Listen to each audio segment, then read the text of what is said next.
You know, we wouldn't be who we are or where we are without those relationships, without the informal conversations that we have as well, just around the dinner table. You know, I learnt so much around my grandmother's dinner table. My research that I'm doing at the moment is all based around, you know, centered around stories and stuff that was shared, and the process of telling. So my computer restarting. Oh, they'll do that to you. Of course it is. Of course. Turn it into a $3,000 frisbee. Yeah, my research is all about those relationships, and about the stories and stuff that we share around the table. You know, that you know, it's that circle, you know, circle of story that goes around, like a circle of, yeah, our elders passing story on down the line to us as kids, and then we become older and we become elders, and it's that circle of life, you know, Lion King stuff. But it's yeah, that interrelationship is massive. There's another story that I wanted to tell you guys as well from down home. This one is a story about when we pass away as the Gomeroi people, Kamilaroi. You might have heard many different names for us. It's the story of the Warrnambool. So the Warrnambool is the big river in the sky. And anyone want to take a guess what the big river in the sky is? You know, the Milky Way? Yeah, we go back home there to the camp, to our home camp. Because when you look up at the Milky Way, each one of those stars up there in the Milky Way is a campfire. And then when we pass away, or when we move on, when my grandfather said when we shift camp, so when we shift off camp up home, we go up and we sit around the campfires, and you look at the Milky Way. That's why it's so milky, that's why it's so smoky, is because of our old campfires that are all up there. So we all go home and we sit there and we learn, and we sit around, we learn our old stories, and learn our lore again. We learn all of this stuff, and we get, you know, become knowledgeable again. So this is even when we're young people, when we're old people, a whole lot. We go back home. And when we pass away, when we've learned all our stories, we come back to the earth. We come back on a shooting star. That's why when we see shooting stars, we're not making a wish. We're happy because someone's coming home. Someone's coming back to here, to this place. And when we come back there, we come back to here, we're not automatically just reborn as people, or reborn as animals, or reborn as whatever, trees, whatever. We've got to sit and we wait. I don't know if you can feel you can see the slight breeze through your eyes. Is the wind. We wait in the wind. We wait until we're ready to be born again as Aboriginal, as Gomeroi people. And that's why when it's funny, we'll talk about our old people and that little wind picks up. It's kind of a reminder that them old people are still here and they listen to us. And when we talk to them, you'll feel them. So when you go away from here, when you go to, you know, whether it's lunchtime or later on tonight or wherever, you might feel crazy at first, but stand there and talk to them. Talk to them old people. Talk to the people that you've lost, and you'll feel this. Feel that wind pick up, because they're always around. Hear that? It's like I don't know if you can plan that stuff and think that I'm going to tell this story and exactly at that time the wind's going to blow. Computer just came on. Listening to us. And they're letting us know that they're around when we share story here.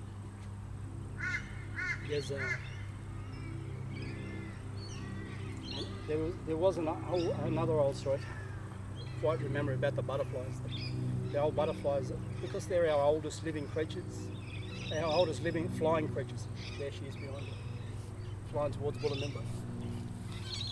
The butterflies, they're our old people, they're our ancestors. The butterflies and the dragonflies, our oldest flying creatures. And when we see them, we come to a new place. Whenever you go to a new place, you always see butterflies, because that's how old people, they come and they check you out and make sure you're there with good intention.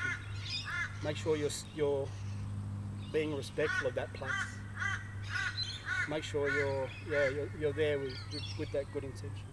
Because sometimes, you know, when you go to a new place and you feel crook in the gut, or you feel like, oh shit, I shouldn't be here, don't be there, just go. Like, pay attention to that stuff, because this place, it tells us, you know, communicates with us. We've just forgotten how to communicate with us, because we forgot the story comes from here, and we're part of that story as Gomeroi people, as every people. You know, back in the day, everybody was connected to country. Everybody.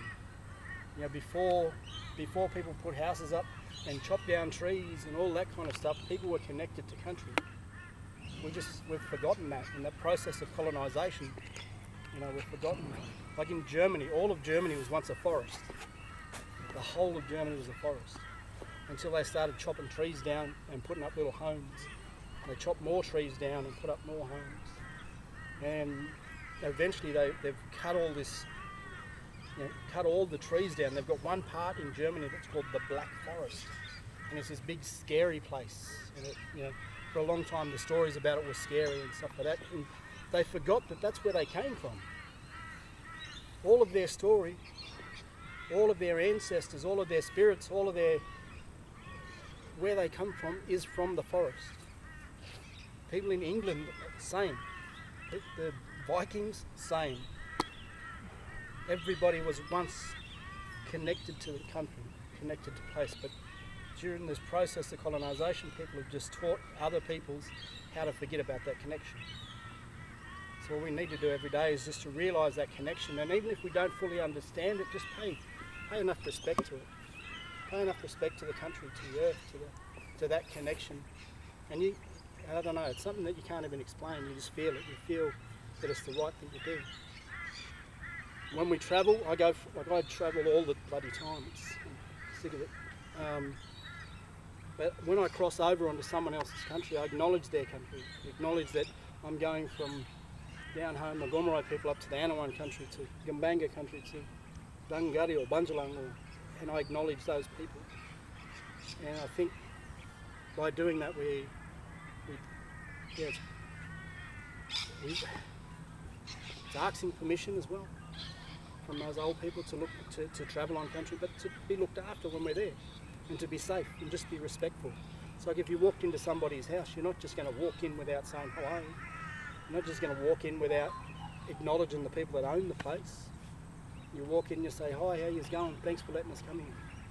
You know, when we do acknowledgement of country, at the start of, you know, when I did that at the start, that's what that's about. It's about acknowledging the home, or acknowledging this place. You know, when people do welcome to country, it's their house. That's why only people from a certain place can do the welcome. You know, if you're from there, you can welcome people to your country. Same with a house. If it's your house, you can welcome people there. I can't walk into Julie's house and say, oh, welcome to my house as a tourist. Yeah, it's just about setting up those relationships. Yeah. To get looked after.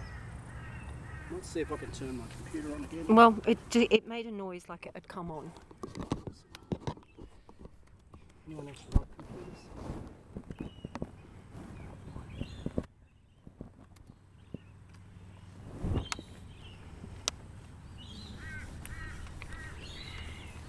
Has anyone ever felt that when you go somewhere, you just feel crook or feel like you're not supposed to be there? Yeah.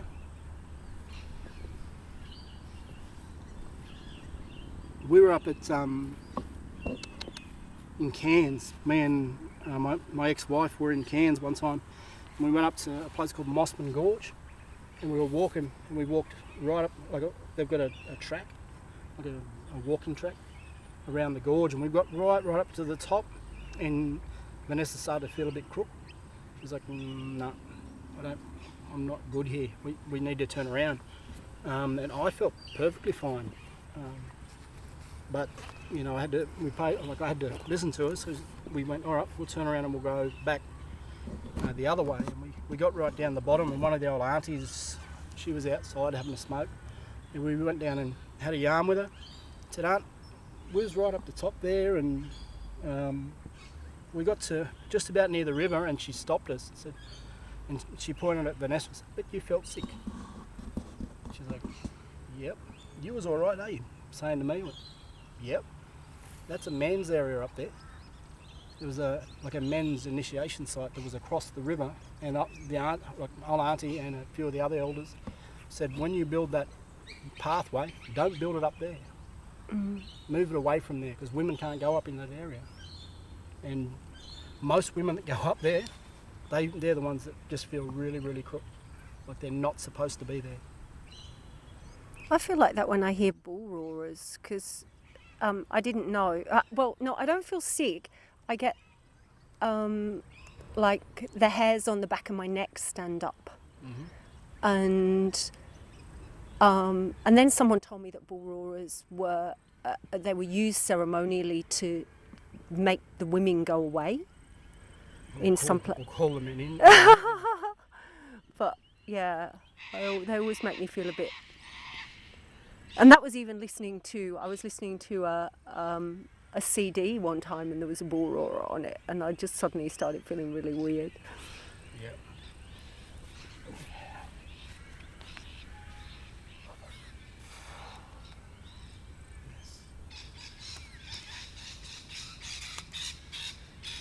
Trying to think what you guys might.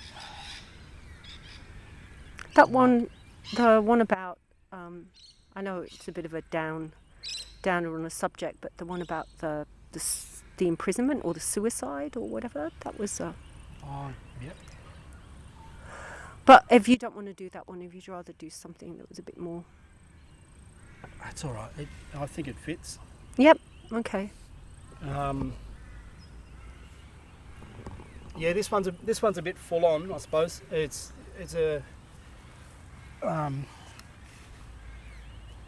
about, yeah, as Julie said, it's about suicide. And these are themes that we find challenging, find distressing, and I know I do. I've lost a few people in my life, cousins, a brother and sister actually, and a couple of mates. Yeah, and this one was specifically about Aboriginal male suicide. And it's not to say anything about women or disrespect women, because I know that they do, for their own reason, they choose to take that path as well. We love them, we respect them, and that's their choice, But I can't, as an Aboriginal male, I don't think I can speak for that position. So I wrote one. This one is about a stat that came across my desk. A fair while ago. It said for Aboriginal males my age and younger, suicide's the leading cause of death in this country. Yeah, it's the statistic anyway. This poem's called 90.8, and I hope you guys like it. What happens to a people when they are disconnected from their story? What happens when they end up stuck in limbo? What happens when they are left disconnected somewhere in this place between 12,000 generations of storytellers past and the unknown number of stories to follow? What happens when the children of the children of the children who were taken don't even know where they come from? Like trees without roots, like a house of bricks built upon foundations of straw, 90.8. It's a number that told me what happens to the tree when the winds blow, or when the earth shakes the foundations of straw, 90.8. You see, in 100,000 young black men in this, the lucky country, 90.8 will choose to take their own life. They will choose that this day is their last day, and that tomorrow would be better off without them, and that their story, disconnected, in limbo, well, it doesn't matter anymore. They will choose that the The earth that has felt the feet of their fathers and their fathers and their fathers before them would be better off to hold them inside of her than to feel their own footsteps upon her. So what happens to a people when they are disconnected from story? And when the same wind that kissed their grandmother's cheeks no longer says their name anymore? And when the earth remembers more about them than they do about her? And when she longs to feel their footsteps or hear their laughter or know their anger, or just to tell them that even though they can't know it yet, that tomorrow waits for them not far from here, and that she wants nothing more than to bring them home to her so that they can know her again, to relearn their stories again. 90.8.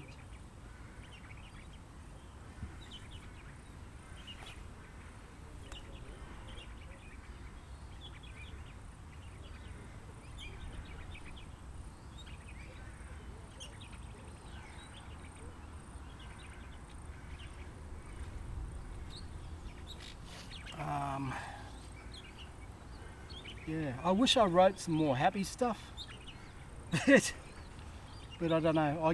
I find a lot of inspiration in that kind of stuff, and I think it's like I said. A lot of my writing is a healing process, so I write to heal myself and hopefully to help others heal, and to help country heal as well.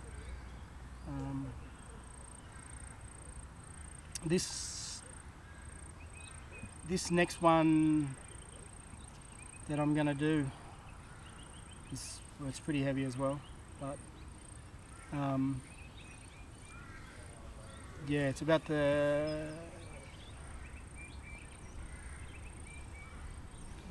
it's heavy. Yeah, it's about massacres, but it was this one here is called Before the Ghost Came, and if I can get you guys even just to close your eyes. If you can, just close your eyes and listen, and just listen to this one. So yeah, it's called Before the Ghost Came.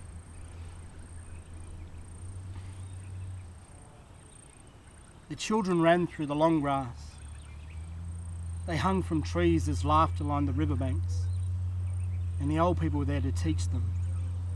They were there to show them the old ways. But that was before the ghost came. The young men and old men hunted well, and our mothers cared for us with good food. We ate like kings and queens in those days. Those days that have not been talked about for far too long. Those days before the ghost came. See, we were happy and we were connected. We were connected to family, connected to home, and connected to this place here beneath our feet. But that was before the ghost came. Because then one day a new thunder rang, and lightning from those long sticks struck the young men and the old men down alike, and the children, they ran back to the long grass, and again they hung from trees. But there was no laughter left. There were no old people. There was no connection. It was nothing like it used to be before the ghost came. There was only ghosts.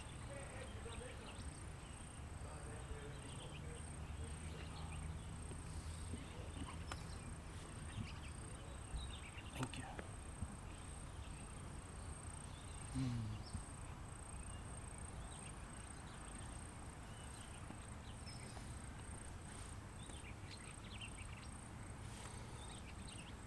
Try to find something that isn't quite as...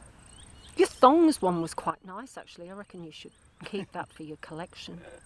Seeing as that's so much a part of your identity.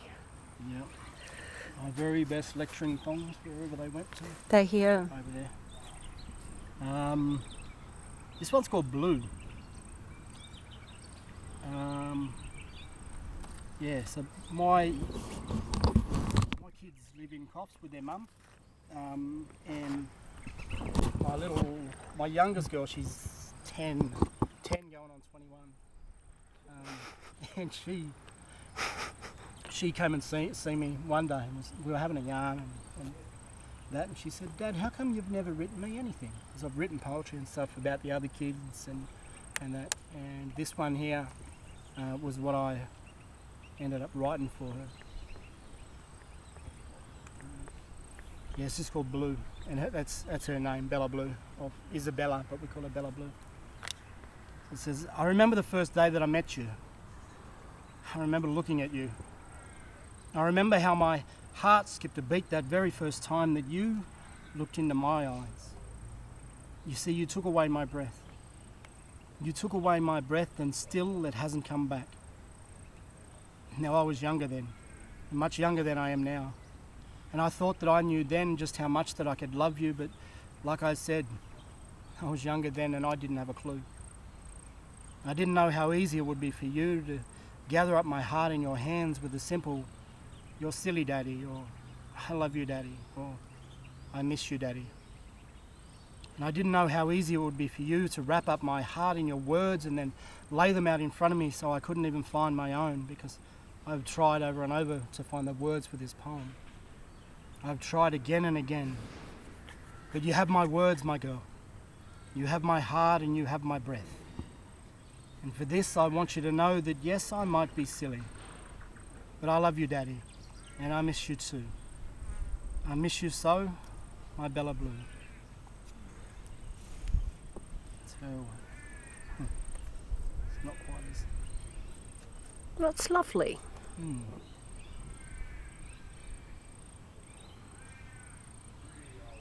This one here's an old one that I wrote for a friend of mine. Yeah, she's a Palestinian woman, and she sat down one day and she told me the story about her grandfather, when her grandfather's village was invaded, and they were all kicked out of their village, and they had people like armed militia coming through the front door, and her grandfather was pushing her family out the back door. This is back in the time of, they called it Al-Nakba, the Great Catastrophe in 1946, when the Jewish militia were going through and killing a lot of the Palestinian people and forcing a lot of them out. So when the grandfather got the family out the back, and they were making their way across the border into Lebanon, and they walked for a couple of days, and they were coming along to a bridge. They were doing a bridge crossing, and a shell hit the bridge and blew the bridge to bits. Now her father was an 8-year-old boy, and he got stuck on the other side of the bridge. The family continued because they thought he was dead, and they just had to keep moving. But there was a woman from just down the road that came along and found him, and they went and they crossed the bridge, across the water, at another place. Now, so she kind of took him in and looked after him, and they got almost to the Lebanese border, and then the woman was killed. So here he is again, 8-year-old boy, middle of Palestine, on the edge kind of thing, and he was on his own. He crossed over into Lebanon, over the border, into the refugee camp, this massive bloody refugee camp, like a city. And he had no idea where his family was or anything like that. And then a dog comes out of nowhere and running for him, and he starts to freak out a little bit. But when it gets closer, he realised it was his family dog in a whole other country. It was in Lebanon. And his family dog was there, and it came to him, and it led him through the camp to where his family were. And yeah, he got there, and he said to his father was her grandfather was a very important man, and he was in charge of the olive harvest and the wheat harvest, and he was a very important man of the town. And he asked his father, he said, "Dad, I'm hungry. Can you feed me?" And they said that was the first time that anyone had ever seen her grandfather cry, because he wasn't able to feed his family. He's always been able to do that. He's a very proud man. So what her grandfather did was, he said to her grandmother, "You wait here, I'll go and get food." And he walked back into bloody Palestine against this against his army of people. He walked in there, and then 3 days later returns on horseback with sacks of wheat and just food for the family. It was just absolutely amazing, the story.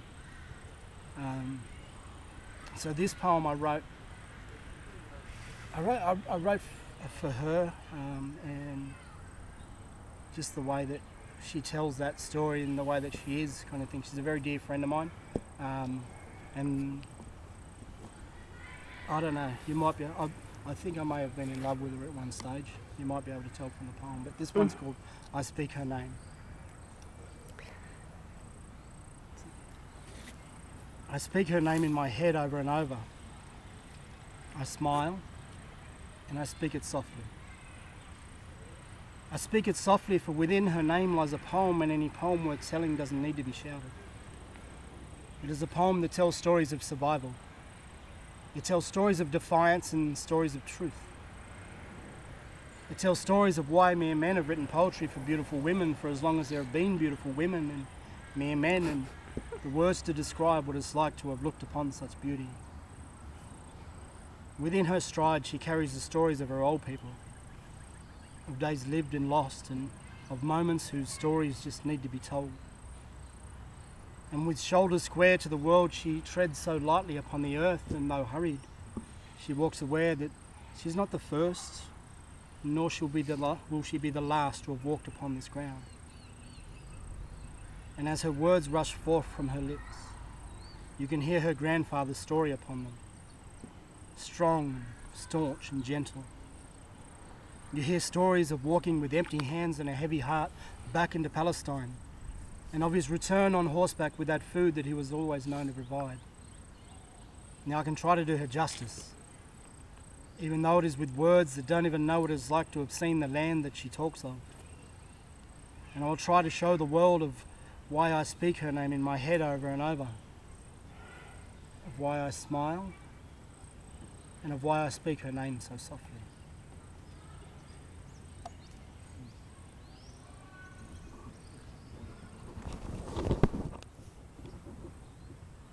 You guys sick of me yet?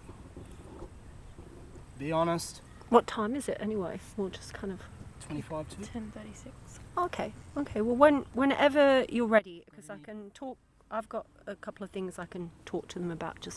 But if you want to read another one, it's lovely. It's up to you. That's what I've got.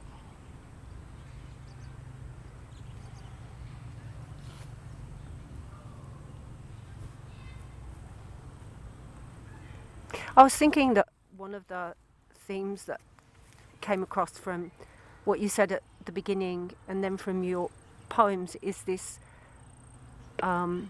concept that there's a lot of healing that has to happen, and there's a lot of grief that has to be dealt with, but there also has to be this optimism going into the future for the children and the young people, and that all the love in the world has to go to those people. I think so. It's good. It's good to find a way where you can express the hurt stuff. So it's almost like it's contained in a way. Then, isn't it? You're in control of its expression. Yeah, very much. That's why I do what I do. And then other people go about it other ways. You know, humour's a big thing. Yeah. For black fellas, humour's massive. Like, otherwise we wouldn't have that, black comedy, that TV show, black comedy. Sometimes the situations, we got to laugh. You got to laugh, otherwise you cry. So that's why we're always, making jokes and stuff like that. And so it's just another way of getting that stuff out. Because like you say, there's a lot of healing that a lot of healing that needs to happen.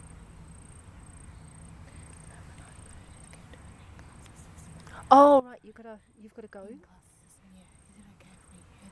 Yeah. So it probably. Yeah. They've got other classes, so they're gonna. Okay. Don't just sit around on the grass and have a yarn all day, listen to me. Okay, so has anybody got any questions for Rob or any comments? Thoughts, anything. Stories. I haven't got anything, but thank you for sharing your poetry with us. Like, Thank you. writing is often something really personal, and it's really cool that you feel that you can sit in front of us and share that with other people. Thank you. Thank you. Yeah, it is. Like I say, got to get it out. I think if it helps me, but if it helps other people too, you know. Especially if you can show other mob that they can write poems or do things to be like that. I think the poem of the day was the Tim Tam one. Yeah. I think that was brilliant. It was absolutely brilliant. I loved it. It just came out of nowhere, didn't it? And yeah, often that, you know, I ran some creative writing workshops for schools on the Central Coast, and there was some kids there that they were tough kids. You know, they'd seen a lot of crazy stuff in their short lives, but they were the ones that really got hold of it and just loved it. You know, just loved it. Being able to. There was one kid that he was walking through the car park after school, this cheesy ass grin on his face with a piece of paper in his hand, and he said to his teacher that was driving out at the same time, "I'm going to show Mum and Dad this. I didn't know I was a writer. I didn't know I was a poet." It's like, dude, you are. You know, sometimes people just need introducing to it. I think it's really important to, if you like, to keep that kind of spark of creativity going, because once you're in the university, you kind of feel like you can't say anything without referencing it to someone, and it can kind of kill your love of writing if you're not careful. So it's really good to, I think, to have that as a release and know that even when you're writing academically, you can still be creative in the way that you write in some ways. But it is really nice to just sit down and write and go, I don't have to reference this to anybody. Write for the sake of writing sometimes. Yeah, and just let it flow. Yep. I think anything that allows you to flow, whether it's physical movement, writing, art, theatre, any of those things where you can get into, I suppose what I mean by a flow is when you're completely absorbed by what you're doing, and time just isn't, you don't even think about it, it just is, You're just doing what you do. Yeah, and loving it. To be able to do that and disconnect from the rest of the world for a bit and get caught up in writing, or I used to run, so that's where I could just disappear, I could just go. And for my mental health, that really helped. Writing, running,